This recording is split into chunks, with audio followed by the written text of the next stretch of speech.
So this video, how did this come about?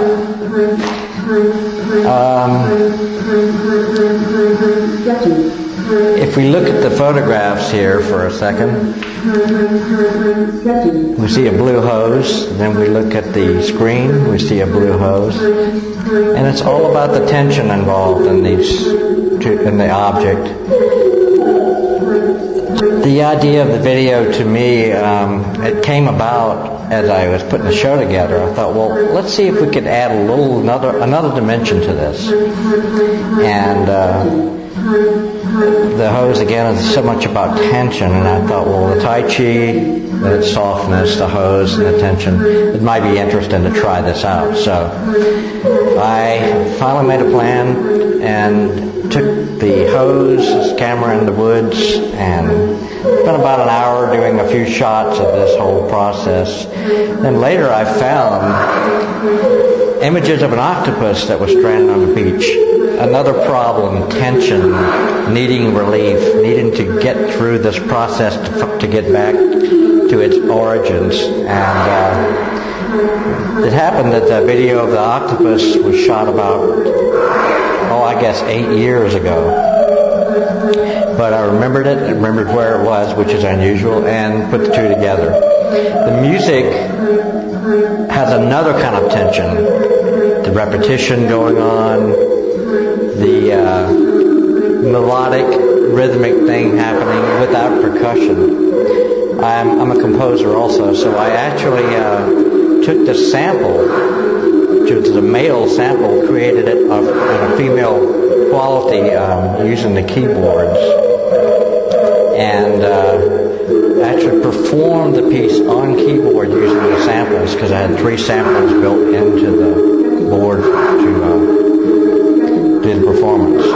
So I created a whole piece, and it's called Time Stretching. I created a whole piece and laid it out one step at a time, and then when I put the two together, which were done totally at separate times, the music was done a few years ago, it just seemed to be the right thing. This kind of tension, the repetition, the almost driving you a little bit crazy here, you know. But I thought, well, this works great. In Time Stretching, it's about the photographs.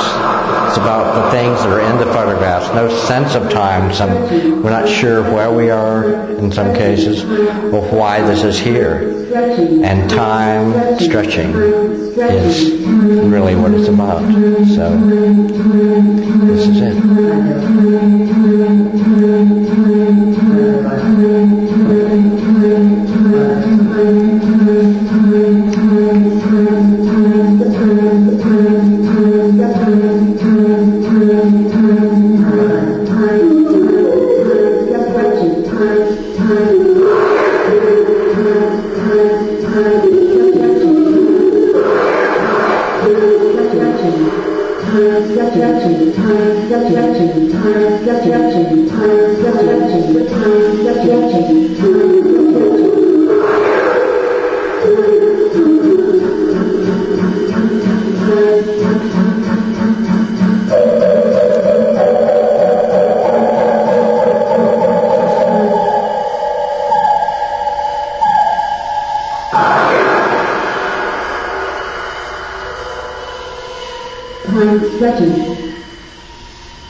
How do we look at photographs? That's how do we look at art?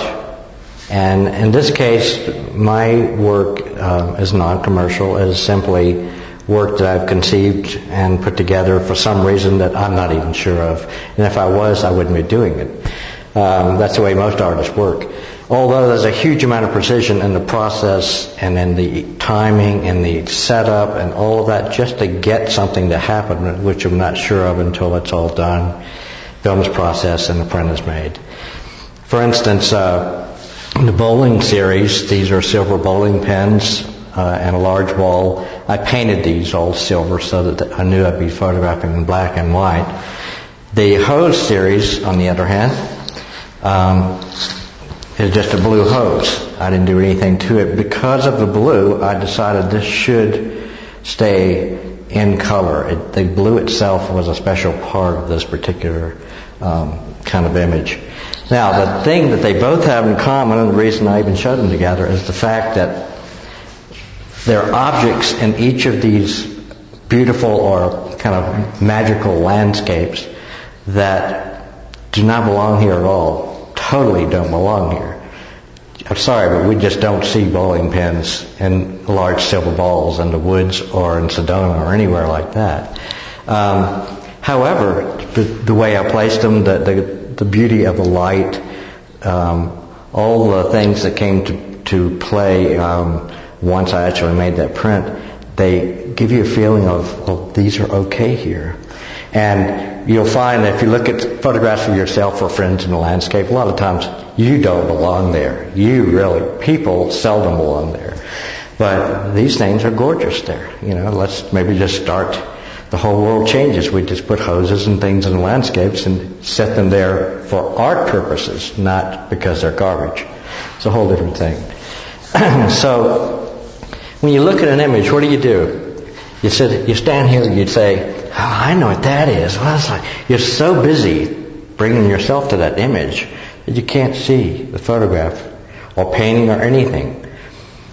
So what if you just stand there and you just kind of let your mind drift and go away? Just let the stuff stop and just stand here and don't even think about what you see, because your eyes are open and it'll just fill you right up. You might not even be able to consciously say what you feel and think, but it's doing something to you.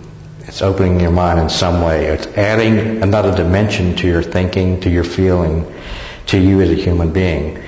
But then that's what art does. It's a very different thing in doing commercial work, where you're trying to manipulate and set things in motion for people to think a certain way intentionally, and you're usually getting paid for it.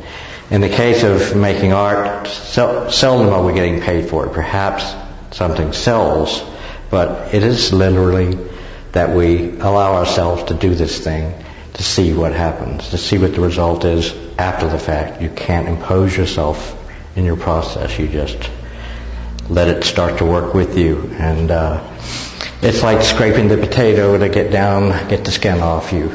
It's one step at a time. The skin doesn't fall off by itself. So, if you look at a photograph, what do you see? You see all these things in it. The idea of the photograph or picture tells 1,000 words. That's what happens when you look at a photograph with an empty mind.